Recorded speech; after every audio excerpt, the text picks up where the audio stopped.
The 1789 signal. Why the US economy is repeating the French Revolution.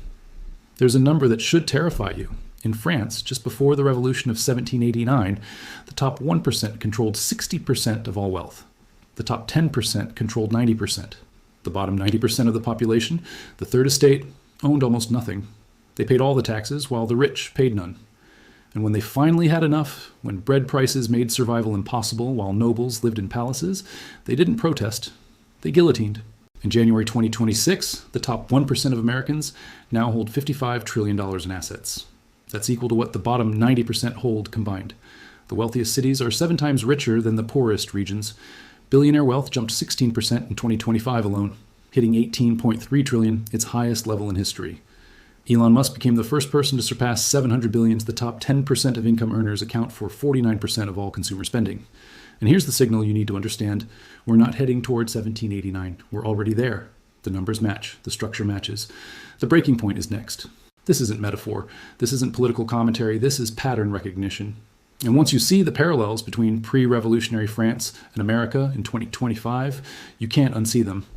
Let me show you the 7 stages France went through before collapse and why America has already completed 6 of them. Stage 1, extreme wealth concentration. Pre-revolutionary France had a 3-estate system. First estate, clergy. Second estate, nobility. Third estate, everyone else, 98% of the population. The third estate owned 35% of the land but paid virtually all the taxes. The first and second estates owned 65% of the land and were exempt from taxation.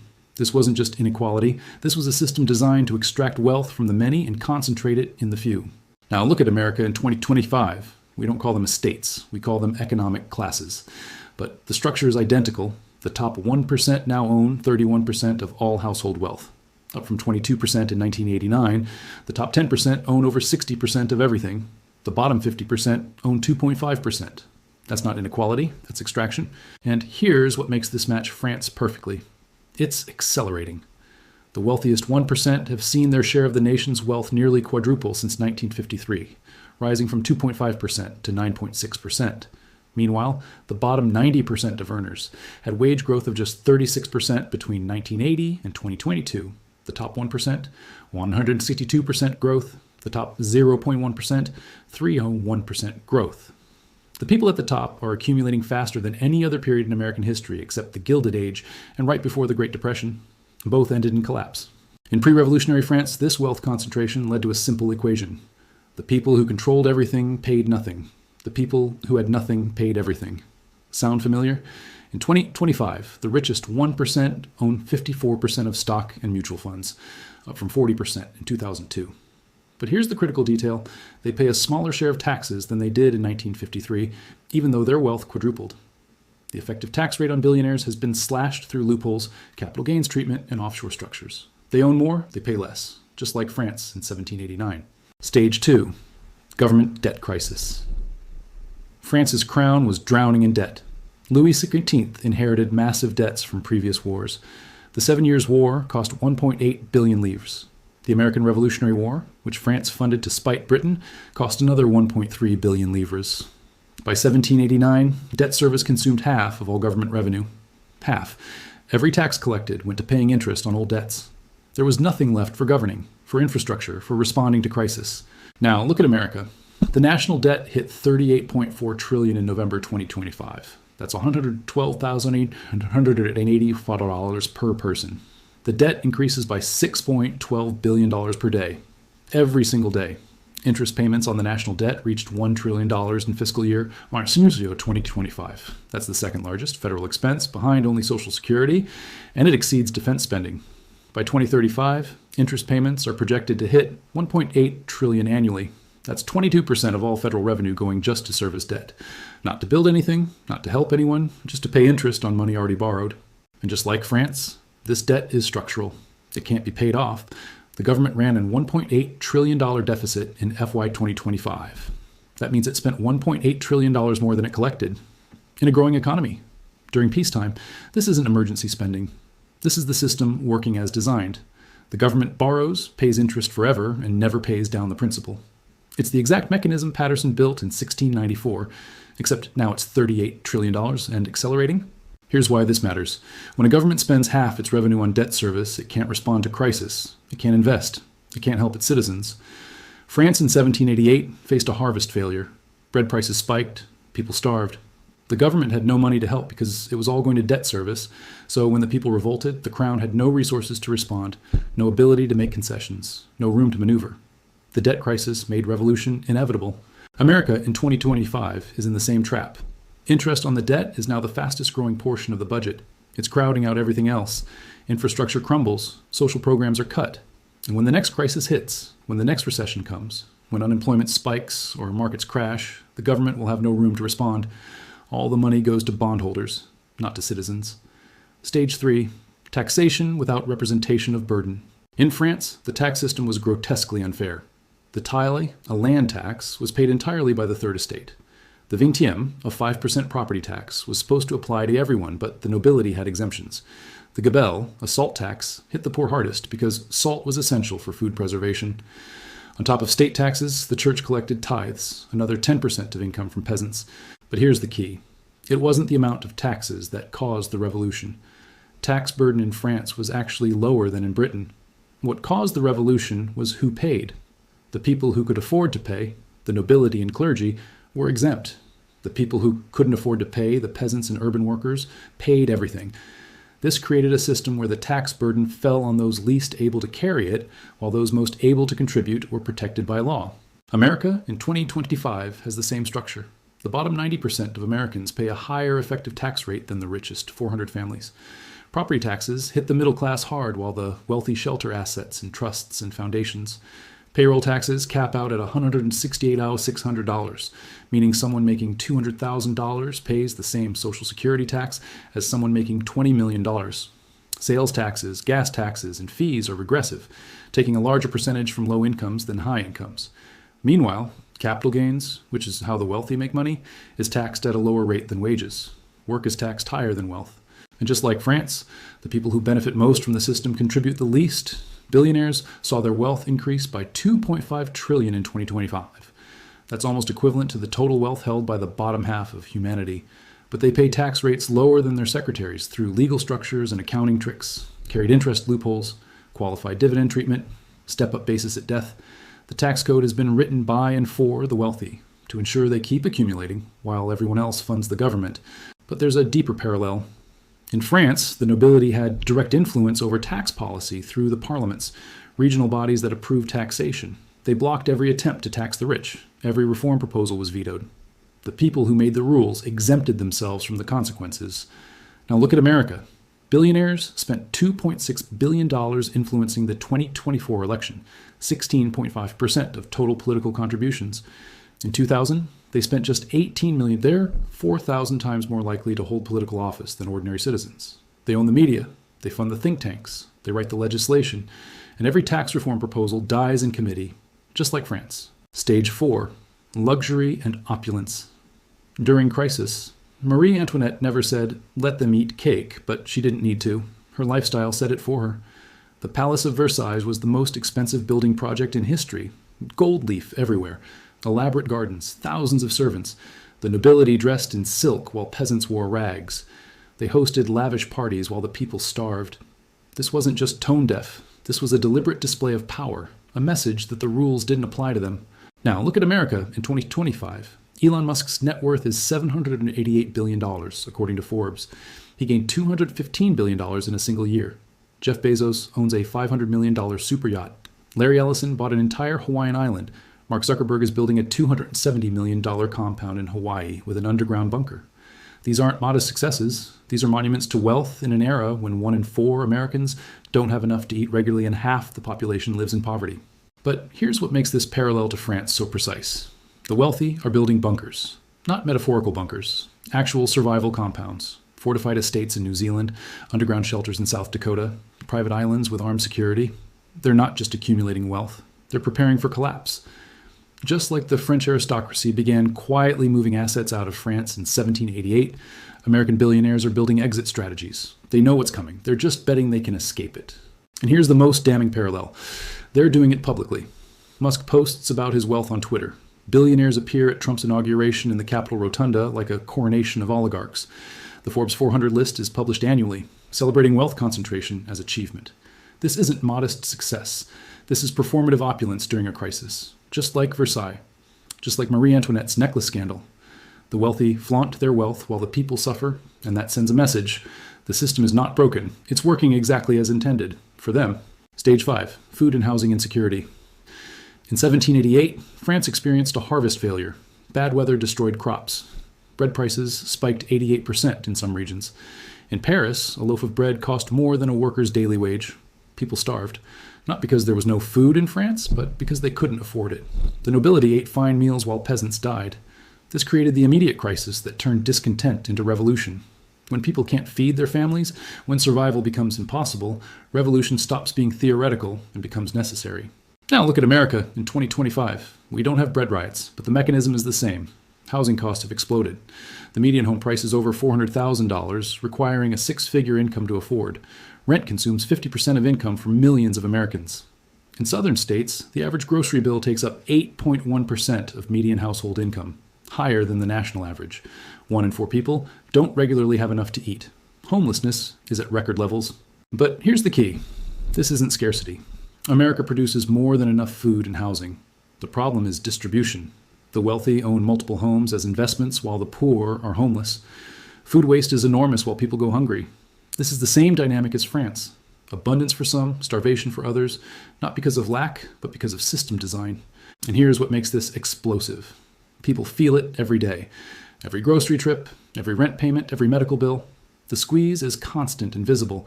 Meanwhile, billionaires get richer and politicians do nothing. This creates the conditions for sudden revolt, not gradual reform. When people lose everything, when they have nothing left to lose, when feeding their children becomes impossible, they don't petition for change. They demand it. And if demand fails, they take it. Stage 6, political capture and oligarchy. In France, the nobility controlled government completely. Louis XVI was weak. He tried minor reforms, but the parlements, controlled by nobles, blocked everything. The clergy and nobility had the king's ear.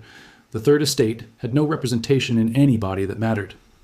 When Louis finally called the Estates General in 1789 to address the financial crisis, it was the first time in 175 years. That tells you everything.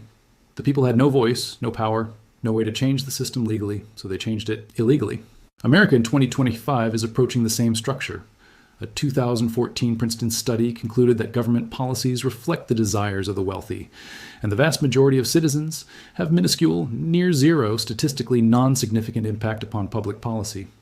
Now let that sink in. Your voice doesn't matter. Their study found that when a majority of citizens disagree with economic elites, they generally lose. Every time. This isn't democracy. This is oligarchy with democratic aesthetics. Billionaires now control the media. Jeff Bezos owns the Washington Post. Elon Musk owns Twitter X. Patrick Soon-Shiong owns the Los Angeles Times. 3/4 of UK newspaper circulation is controlled by 4 super-rich families. They don't just influence politics. They control the narrative. They decide what's news. They shape public opinion. And when they're criticized, they silence dissent. After Musk bought Twitter, hate speech increased 50%. Dissenting voices were banned. The platform became a tool for political power. And here's the most dangerous parallel to France. The people know. They know the system is rigged. They know their voices don't matter. They know billionaires buy elections and write laws. A world values survey of 66 countries found that almost half of all people believe the rich often buy elections in their country. This isn't conspiracy theory. This is lived reality. And just like France in 1788, when people know the system is rigged and they have no legal way to change it, they find illegal ways. Stage 7, the breaking point. France's revolution didn't start with a plan. It started with a spark. On July 14, 1789, Parisians stormed the Bastille, a fortress prison that symbolized royal tyranny. Why? Because the king had dismissed his finance minister, who was sympathetic to reform and was preparing to use military force against the Estates General. The people saw the system was not going to change peacefully, so they changed it violently. America in 2025 hasn't reached this stage yet, but we're at the edge. Every other stage is complete. Wealth concentration exceeds pre-revolutionary France. Debt crisis is structural and unsolvable. Taxation is regressive and rigged. Opulence during crisis is performative. Food and housing insecurity is widespread. Political capture is complete. The only thing missing is the spark. And here's what makes this terrifying. The spark is unpredictable. In France, it was the dismissal of a minister. In America, it could be anything. A financial crisis that wipes out retirement savings while billionaires profit. A food shortage while the wealthy hoard. A political decision that's so blatantly corrupt it breaks the illusion. Or it could be cumulative, 1,000 small outrages that finally add up to critical mass. But here's what history tells us about revolutionary breaking points. They come faster than anyone expects. France went from Estates General to Bastille in 6 weeks, from Bastille to King's execution in 3 years. The Soviet Union collapsed in 900 days. Once the break starts, it accelerates. And the people who thought they were in control, the nobility, the oligarchs, the billionaires, they're always shocked. They always thought they had more time. They were always wrong. The 1789 signal in the data. Let me show you the numbers side by side so you see the pattern clearly. Pre-revolutionary France. Top 1% controlled 60% of wealth. Top 10% controlled 90% of wealth. Bottom, 90% paid virtually all taxes. Top 10% were largely tax exempt. Debt service consumed 50% of government revenue. No political representation for 98% of population. Extreme luxury during widespread poverty. Food insecurity leading to starvation. America 2025. Top 1% control, 31% of wealth. Top 10% control over 60%. Wealthiest, 1% own equal assets to bottom, 90% combined. Bottom 90% pay higher effective tax rates than richest 400 families. Capital gains taxed lower than wages. Billionaires use legal loopholes.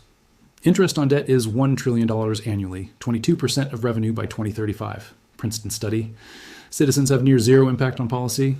Billionaires gained $2.5 trillion in 2025 while poverty is widespread.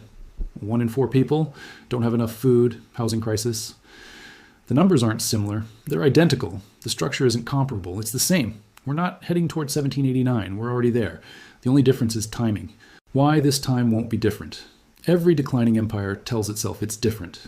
Spain thought its silver would last forever. Britain thought its empire was eternal. The Soviet Union thought communism had won. America thinks technology and military power make it immune to the patterns that destroyed every previous superpower. But the pattern doesn't care what you think. The pattern is mathematical. Here's why America can't avoid what France couldn't avoid. The mechanism is locked in. The debt can't be paid off without collapsing the money supply. The wealth concentration can't be reversed without systemic change. The political capture can't be broken when the captured write the rules. The system has no release valve, no way to reform peacefully, no mechanism for the people to change course without permission from the people benefiting from the current course. And here's what makes revolution inevitable rather than just possible. The wealthy are building bunkers instead of building off-ramps. They're preparing to escape rather than preparing to share. They're moving assets offshore rather than paying fair taxes. They're tightening control rather than loosening it. Every action they take makes revolution more likely, not less. Just like the French nobility, who refused every reform until the guillotine. What happens next? I can't tell you when the breaking point comes. No one could tell you in France either. 6 months before the Bastille, most people thought reform was possible. 3 months before, people hoped the Estates General would fix things peacefully. The revolution wasn't planned, it was inevitable, and then it was sudden. But I can tell you what to watch for. The signals that the break is imminent. Watch for financial crisis. When the next recession hits, when unemployment spikes, when markets crash and billionaires profit while everyone else loses, that's the accelerant. France's revolution was triggered by a harvest failure, an economic crisis that made survival impossible. America's trigger will be financial. Watch for political crisis. When faith in elections breaks completely, when Congress becomes openly controlled by billionaires, when the illusion of democracy collapses, that's the catalyst. France's nobility refused reform until it was too late. America's oligarchs are doing the same. Watch for symbolic flashpoints. The Bastille was symbolic, not strategic. It held 7 prisoners, but it represented tyranny, so it was destroyed. In America, the flashpoint could be a mansion, a yacht, a company headquarters, something that symbolizes the inequality so perfectly that attacking it becomes irresistible. And watch for the moment when normal people, middle-class people, people who follow rules and trust systems, suddenly realize the system will never serve them. That's when revolutionary sentiment goes mainstream. That's when it's too late to stop. The choice that doesn't exist. You might be thinking, this can't happen here. We have institutions, we have democracy, we have rules. That's what they thought in France too. Right up until the nobility started getting beheaded. Here's the truth the pattern reveals. There is no choice. The system is locked in, the debt spirals, the wealth concentrates, the political capture tightens. And eventually, mathematically, inevitably, something breaks. The French nobility had choices in 1788. They could have agreed to pay taxes. They could have allowed political reforms. They could have reduced their wealth voluntarily. They chose to fight for every privilege, to block every reform, to tighten their grip. So they lost everything. American billionaires have the same choices. share or lose it all, reform or face revolution, build off-ramps, or everyone goes over the cliff together, but they're making the same choices as the French nobility. More bunkers, more control, more wealth extraction, less sharing, less reform, less fairness. And that means the pattern completes. Not because Americans want revolution, because the math demands it, because the structure allows no other outcome, because we're following the exact same path France followed, stage by stage, decision by decision, right up to the moment everything changes. The final signal. Here's the last thing you need to understand about the 1789 signal. It's not a warning, it's a description. The pattern isn't what might happen, it's what is happening right now, today. The wealth concentration is complete. The political capture is locked in. The debt crisis is structural. The taxation is regressive. The opulence is performative. The insecurity is widespread. All that's missing is the spark. And when the spark comes, when the breaking point hits, when the system finally fails, people will ask, how did no one see this coming? But you saw it. Because you're watching the pattern repeat. Stage by stage, number by number, decision by decision. France in 1789 wasn't unique. It was inevitable. The structure created the outcome. And America in 2025 has the same structure, which means we get the same outcome. Not maybe, not probably, inevitably. The 1789 signal isn't flashing yellow, it's solid red. And everyone pretending it's not happening is going to be just as shocked as the French nobility when the Bastille fell. If this showed you a pattern you can't unsee, subscribe. Because understanding what's coming doesn't stop it, but it lets you see clearly while everyone else is blind. The 1789 signal isn't a warning about the future. It's a description of right now. And the people who understand that are the ones who won't be shocked when the inevitable becomes actual. The French Revolution wasn't caused by bad people making bad choices. It was caused by a system that concentrated wealth and power until the math broke. America has built the same system. The concentration is complete. The breaking point is next. And unlike France, we have the data to see it coming. Not that it matters. The pattern plays out whether you see it or not. Welcome to 1789. Again, the mechanism of collapse. How fast? It happens. Let me show you why revolutionary collapse happens faster than anyone expects. It's not gradual, it's exponential, and the data from France proves it. In 1787, France looked stable. The king was in power, the nobility controlled wealth. The system had problems, sure, but it had been that way for centuries. Most people assumed it would continue indefinitely. In 1788, the financial crisis became undeniable, but still, people believed reform was possible. The Estates General was called for May 1789. Surely that would fix things. Then came the acceleration.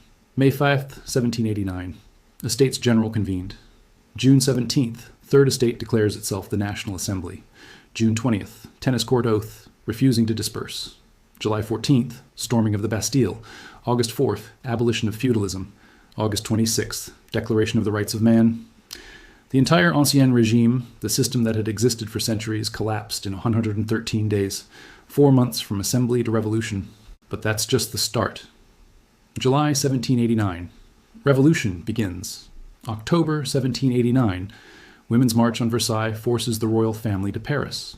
September 1792. Monarchy abolished. January 1793. King Louis XVI executed. The progression from reform to regicide took 3.5 years.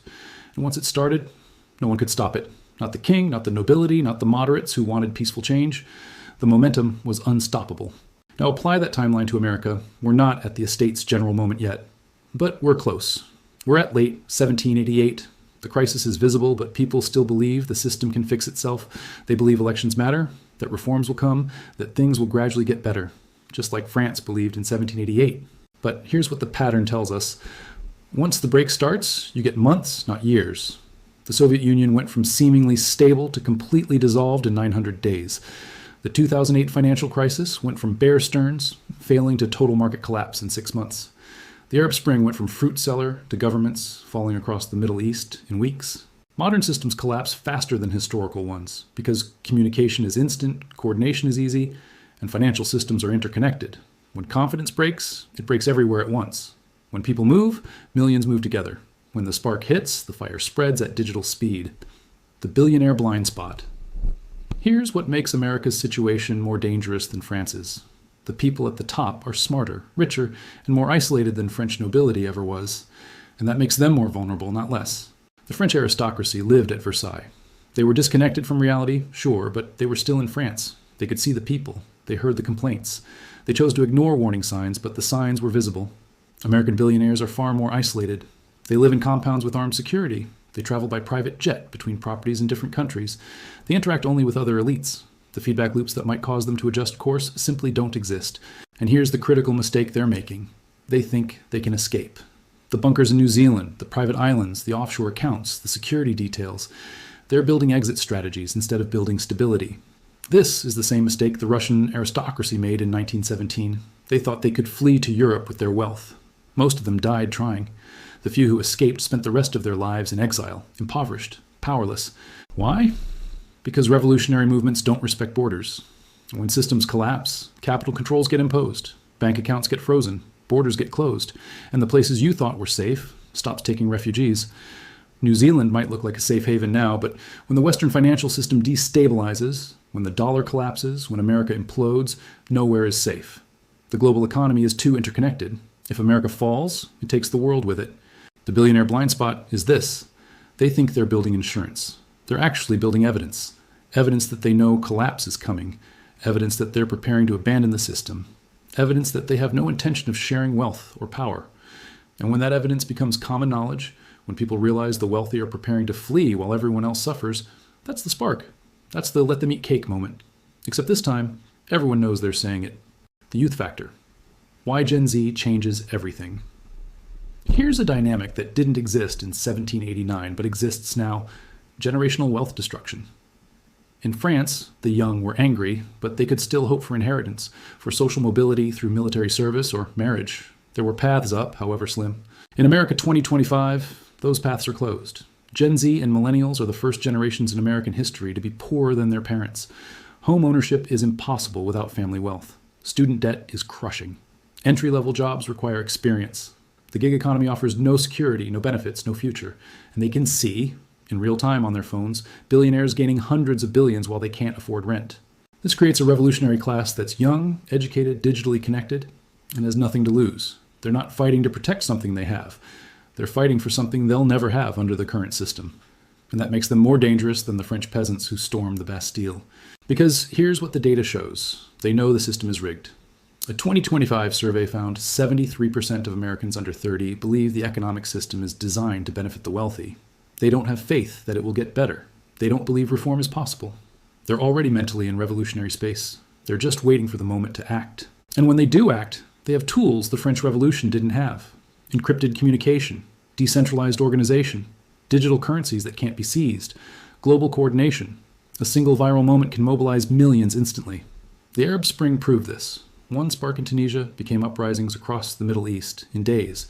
Now imagine that happening in America, with better infrastructure, more weapons, and angrier people. The French Revolution took months to spread across France. The American Revolution could be nationwide in hours, not because people plan it, because the conditions are ready and the tools exist. All that's needed is the match. The international dimension, why this goes global. Here's the final piece that makes the 1789 signal so dangerous. It's not just America. The same wealth concentration is happening worldwide. The same political capture. The same debt crisis. The same taxation inequality. France's revolution stayed mostly in France. America's revolution won't. Look at the numbers globally. The world's billionaires gained $2.5 trillion in 2025. That's almost equivalent to the total wealth held by the bottom half of humanity. 3,000 billionaires now exist, more than ever in history. Global debt is $315 trillion, 3 times the size of the global economy. Every developed nation is running deficits. Every major economy is seeing wealth concentration increase. The pattern isn't national, it's systemic. And here's what that means. When one breaks, they all break. When confidence in the dollar fails, it triggers confidence failures in every fiat currency. When American debt becomes unsustainable, it exposes that European and Asian debt is equally unsustainable. When people in one country realize the wealth concentration is extractive, people everywhere realize it. The contagion will be instant and global. This is what makes 2025 different from 1789. France's revolution spread to Europe eventually, but it took years. America's revolution will spread globally in days, because the systems are interconnected, because the wealth concentration is universal, because the breaking points will hit simultaneously. And the wealthy have no plan for this. Their bunkers assume localized collapse. Their offshore accounts assume some jurisdictions remain stable. Their private jets assume they can still fly somewhere safe. But in a global simultaneous collapse, there is nowhere to fly. Every system fails at once. Every safe haven becomes unsafe. Every exit closes. The accelerants. What makes it happen? Faster. Let me show you the specific triggers that could accelerate the timeline from years to months or even weeks. Accelerant 1. Financial crisis. When the next major recession hits, when unemployment spikes to 10 to 15%, when 401ks lose half their value overnight, the illusion breaks completely. People who played by the rules, who saved, who invested, they lose everything, again, like 2008, but worse. Meanwhile, billionaires short the market and profit from the crash. That moment when the system visibly transfers wealth from everyone to the few during a crisis, that's revolutionary fuel. Accelerant 2. Political crisis. When trust in elections drops below 30%, when Congress passes laws written by lobbyists without even reading them, when oligarchs openly control policy, people stop believing change is possible through voting. And when voting stops working, other methods become attractive. France's Estates General was supposed to be the peaceful solution. When it failed to deliver, violence became inevitable. Accelerant 3. Climate crisis. This is the wildcard 1789 didn't have. When climate disasters destroy entire regions, when water becomes scarce, when food systems fail, the wealthy will be visibly insulated while everyone else suffers. Climate migration, resource competition, supply chain collapse. These create the conditions where people fight for survival. And when survival is at stake, revolution isn't a choice, it's necessity. Accelerant 4. Technology displacement. AI is about to eliminate millions of jobs, not over decades. Over the next few years, truck drivers, accountants, customer service, paralegals, radiologists, middle-class jobs, gone. And the wealth created by AI goes entirely to capital, to the people who own the algorithms, not to the workers displaced by them.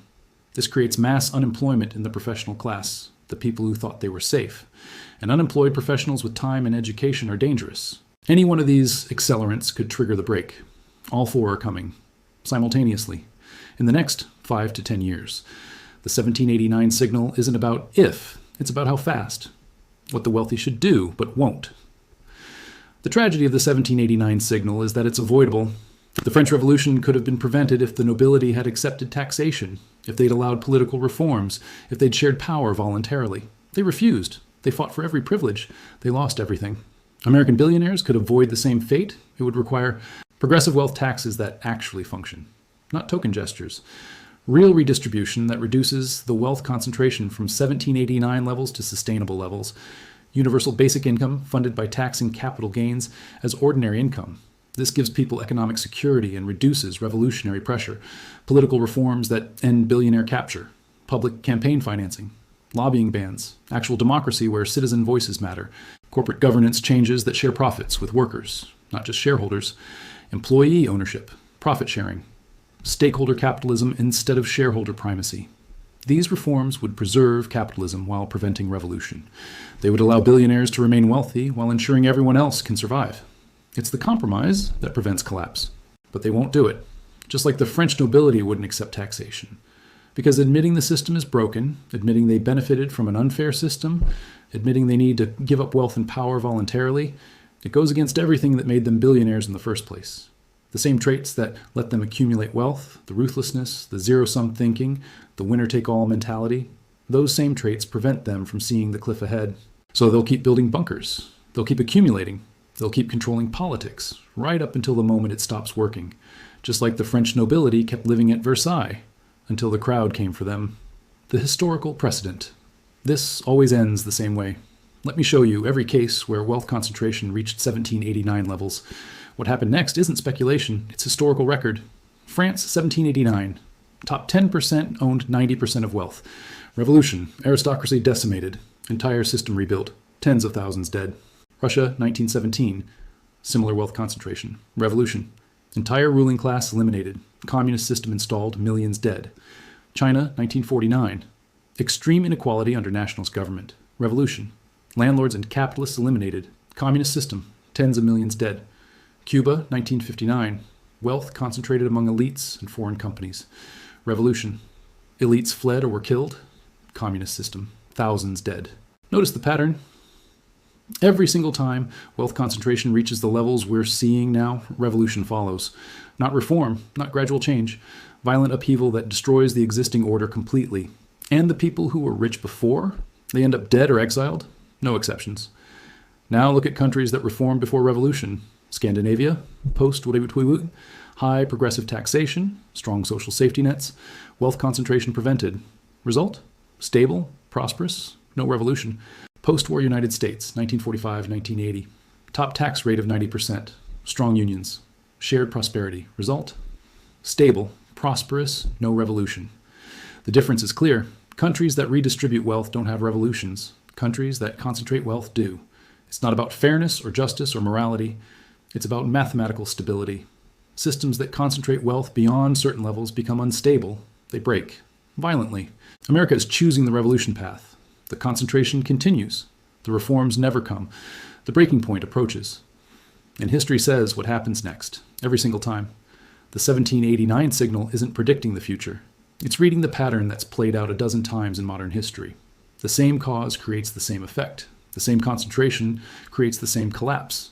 And we're seeing the same concentration now. Welcome to the pattern. Welcome to 1789. Welcome to the part of history that everyone learns about afterward and wonders, why didn't they see it coming? We see it. The data is clear. The pattern is obvious. The timeline is visible. The only question left is how fast it happens. And the answer, if history is any guide, is faster than anyone expects.